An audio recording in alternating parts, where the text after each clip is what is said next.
Kailangan ko ng punta sa boss ko kasi wala na tayong pambili ng...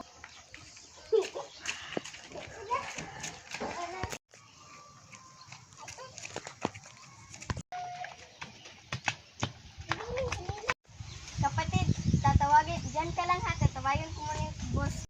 Tao! Marami na ng tao ngayon. Grabe.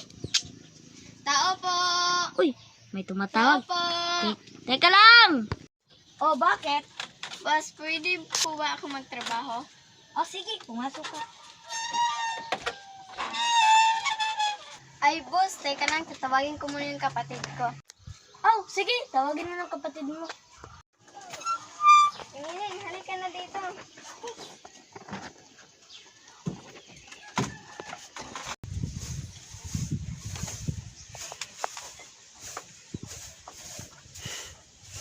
Grabe, sobrang hirap pa na magtrabaho.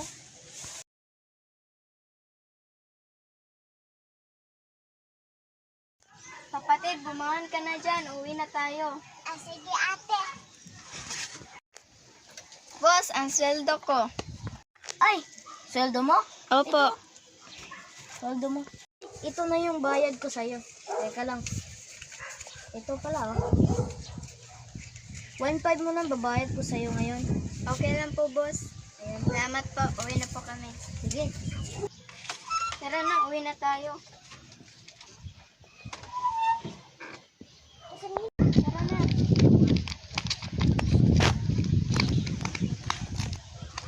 Ulang ka! Huwag kayong kumilas! Huwag kayong kumilas! Lagyan yung pera nyo! Ito lang yung pera namin! Bata, bakit nananakbo ka? Nakita ko yung ginawa mo, ah. Ninakahan mo yung dalawang babae. Bakit? Angal ka? Gusto mo batayin kita? Hoy, bata. Tumayo ka nga dyan. Halika. Matawad po! Oh, sige. Upo ka muna dito. Bata, itong pera naman, isauli mo to sa may-ari. Alam mo bang malaking paghihirap at malaki ang kanilang pagod para makuha tong pera na to? Oo. Bata, humingi ka ng tawad sa pinunan mo nito. Ibigay mo ito. Bilang pasasalamat sa kanila at bilang pag-unawa ni sa akin, bibigyan kita ng 200 kahit ito lang pera ko ngayon.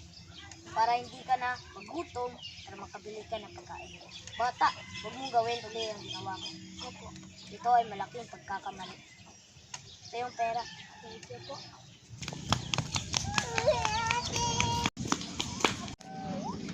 Patawad po. Hindi ko po alam eh.